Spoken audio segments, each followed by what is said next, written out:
think we are moving into a new world order.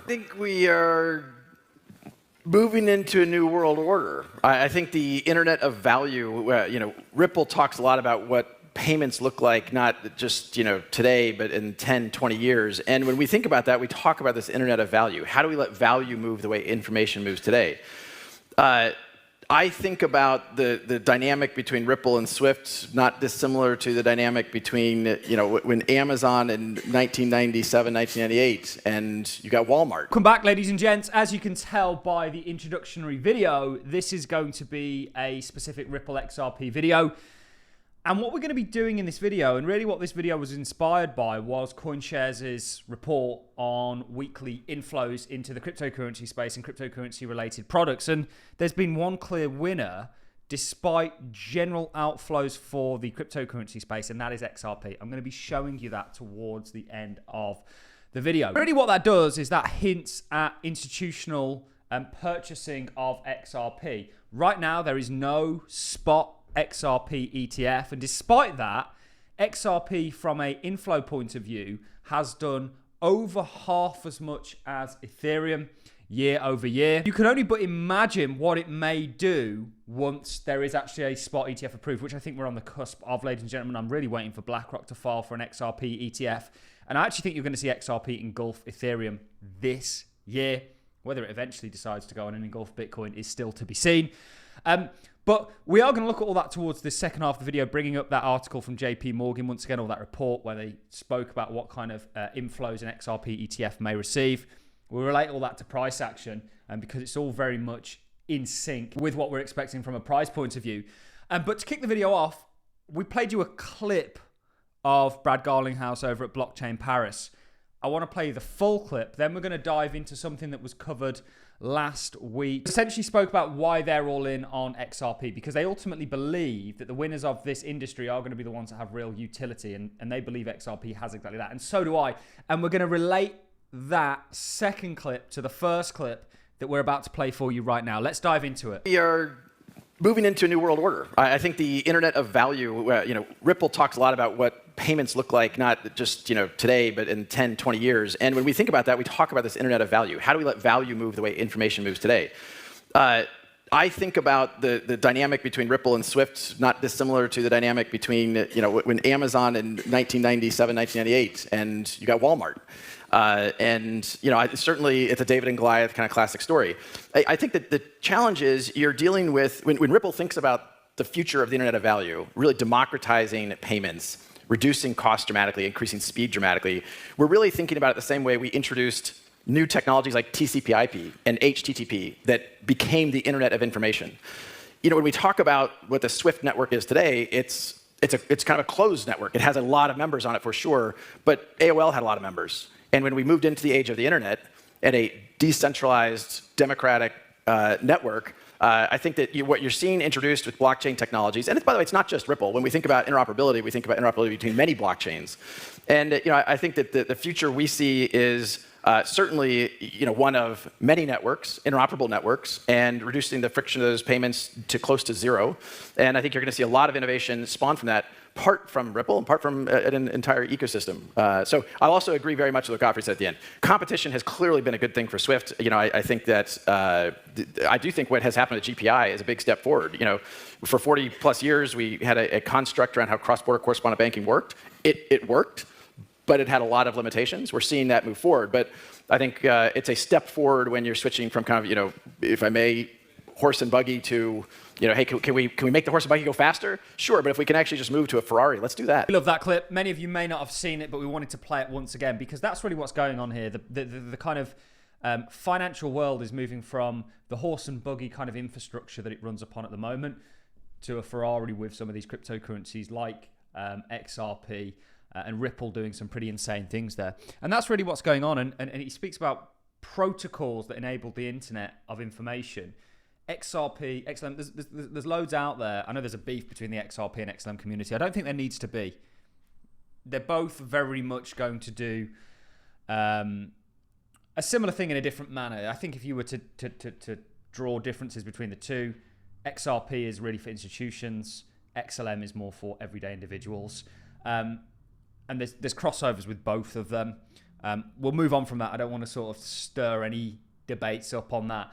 But really, these protocols are going to be the standard protocols of the internet of value, and are going to be worth, in my opinion, trillions of dollars as a result of all of this. Just the other day, there was an individual that actually made a really good point and gave his reasoning as to why he's all in on XRP. Let's play this. Then I'm going to reveal to you how I know institutional adoption is happening, or institutional purchasing of XRP is taking place. Then we're going to relate all that to some price action. Let's dive into this second clip. Ripple's a company of really professional people working really hard on this. That's why we chose XRP. We believe in XRP. We're not making a price prediction, but we do believe it's a coin that will have the most utility out there.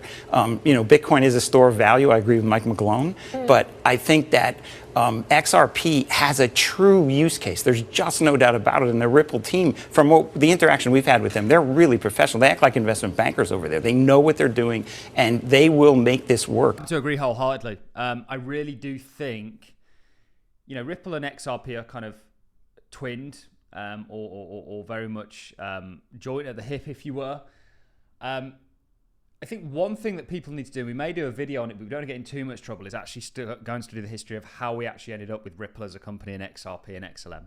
They're intertwined, and you'll find the actors behind them very much reveal what the future projection of this technology is, and it is going to have a major impact. It's going to be the standard protocols that enable the internet of value, and the value of these cryptocurrencies that do that. I mean, we've got a $19.27 price prediction for XRP, but I don't know exactly how high it's going to go into the future. So that was interesting. A couple of clips there. It speaks about a new world order that's being formed. What I want to do, and what inspired me to make this video, was actually dive over to CoinShares' weekly report. Now, we're going to look at this week, but we're going to go back a few weeks. And the one thing that really has been standing out to me over the past couple of weeks is the fact that XRP has led, barring the cryptocurrencies that have ETFs, so Bitcoin and Ethereum, the crypto markets massively in regards to inflows. And who is buying via ETPs, ETNs, and exchange traded products right now? Remember, there is not an XRP ETF in the United States yet. So who is buying this? I would argue it's an institutional outlook. This was the third largest week that we saw in regards to inflows for crypto related products. And this is what I'm interested in.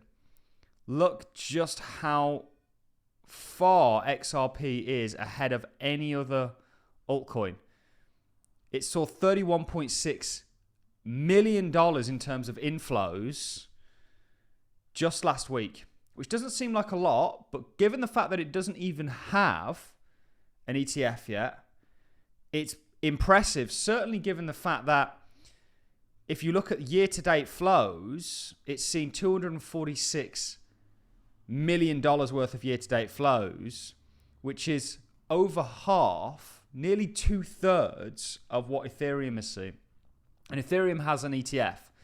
And you'll remember that the likes of JP Morgan have been speculating on just how much penetration XRP might actually see in regards to its ETF and inflows. And they're talking about a sort of $3 to $8 billion inflow within the first 6 to 12 months. I think they are massively undershooting that. I think XRP is actually going to see more inflows than Ethereum and actually take that second spot from Ethereum this year. That's a prediction we're making here on All In Crypto. But it's not just recent inflows that surprised me with XRP. And you've got to think, why are they doing this? Why are people accumulating via these ETPs, XRP, so zealously right now? So if we look at last week, again, what's the altcoin that really sticks out? In fact, Bitcoin's flows was -6. Ethereum's flows was -26.7. Multi-assets was 3.1. Solana was 0.3. XRP had a better week, not this week previous when the general space was up, but the one prior to that when the general space was down and outflows were across the board. XRP saw 37.7 that week in regards to flows. Sui -1.1, Cardano 0.3, short Bitcoin -1.2, and others 0.4. And even CoinShares are highlighting, this is just insane. XRP continues to break the mold with inflows of 37.7 million last week, making it the third most successful this year, with year-to-date flows totaling 214 million. Who's buying all this XRP via these ETPs, of which there aren't really any in the United States? Okay, you've got Grayscale's XRP Trust. It's not a fund. And it's not an ETF that can gain access to billions and billions of dollars. This is... And the interesting thing with XRP is it has entirely bucked the trend. And you can see this break the mold. So we've looked at 2 reports here that all show a similar thing. And this was when the space was largely seeing outflows. Let's go to the week prior.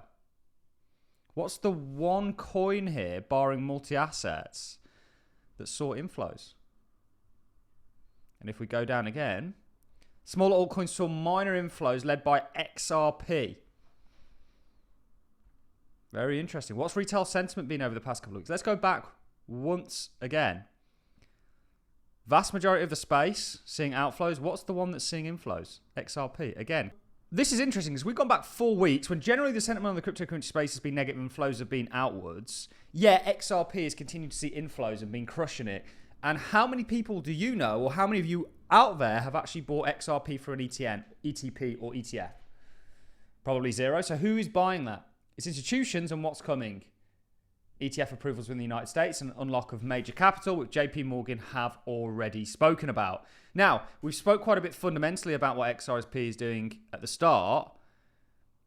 However, technically, we believe XRP is heading to $19.27. Yes, the space is having a bit of a pullback today.